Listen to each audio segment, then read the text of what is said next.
ঘরের ভেতর হাঁটু পানি।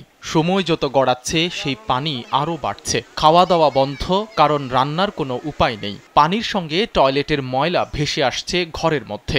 গোয়ালঘর ডুবে যাওয়ায় গরু ছাগল রাখার উপায় নেই। হবিগঞ্জের বাহুবলে করাঙ্গি নদীর বাঁধ ভেঙে যাওয়ায় এমন দুর্বিষহ জীবনযাপন করছেন সেখানকার কয়েক গ্রামের মানুষ।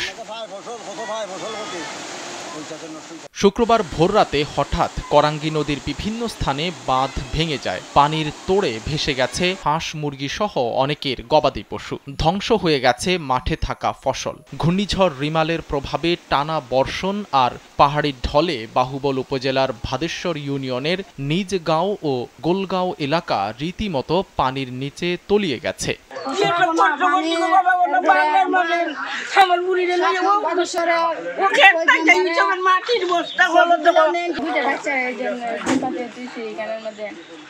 এই রাস্তার মধ্যে আমি অনেক কষ্ট করছি, কিন্তু তারপর আমি টিকাইতে পারি না। আমি একলা মাটি হেঁটে এই রাস্তাটা ঠিক করছি। এর আগেও অনেকবার বাঁধ ভেঙে তলিয়ে গেছে গ্রাম। সেই তিক্ত অভিজ্ঞতা থেকে গত বছর বারবার বলার পরও স্থানীয় জনপ্রতিনিধিদের সহযোগিতা না পেয়ে নিজগাঁও এলাকার বাসিন্দারা নিজেরাই বাঁধ নির্মাণ করেন। শুধু স্বেচ্ছাশ্রম নয়, নিজেদের পকেট থেকে টাকাও খরচ করেছেন তারা। এবার সেই বাঁধটিও ভেঙে গেছে। এটা গতবার ওই জায়গার মধ্যে একটা ভাঙা দিছিল। আমরা ওই মেম্বারের কাছে গেছিলাম, আমরা স্থানীয় মেম্বারের কাছে। শুনে বলে আমার কাছে বরাদ্দ নাই। পরবর্তীতে আমরা অপেক্ষা করতে করতে প্রায় 1 মাস পরে গ্রামবাসীর কাছ থেকে 100 টাকা 200 টাকা এরকমভাবে সাদা নিয়ে আমরা এই ভাঙাটা বানছিলাম।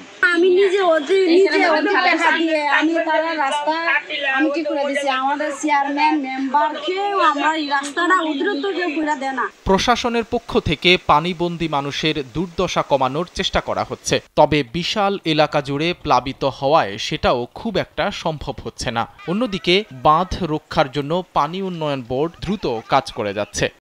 ইতিমধ্যে আমরা ওই যে ক্ষতিগ্রস্ত জায়গাটা পরিদর্শন করেছি, এবং আপনারা যদি পরিদর্শন করে থাকেন দেখবেন যে ওখানে পানির স্রোত খুব বেশি আছে। এখন আমরা আবার সাথে সাথেই, যেহেতু এরকম ক্ষতিগ্রস্ত একটা সিচুয়েশন, আমরা পানি উন্নয়ন বোর্ড জেলা শাখা ওনাদেরকে আমরা জানিয়েছি যাতে দ্রুততম সময়ে ইমার্জেন্সি যে ওয়ার্কগুলো হয় সেইভাবে একটা ব্যবস্থা নিতে পারে। আশা করছি আমরা দ্রুত এটা কার্যকরী পদক্ষেপ নিতে পারবো। যত সময় গড়াচ্ছে পানিবন্দী মানুষের দুর্দশা ততই প্রকট হয়ে উঠছে। সম্পদের বিপুল ক্ষয়ক্ষতি তো হয়েছেই, পাশাপাশি তাদের নাওয়া খাওয়াও এক প্রকার বন্ধ। তাই প্রশাসনের প্রতি দ্রুত ব্যবস্থা গ্রহণের অনুরোধ তাদের। সাইদ রহমান, কালবেলা।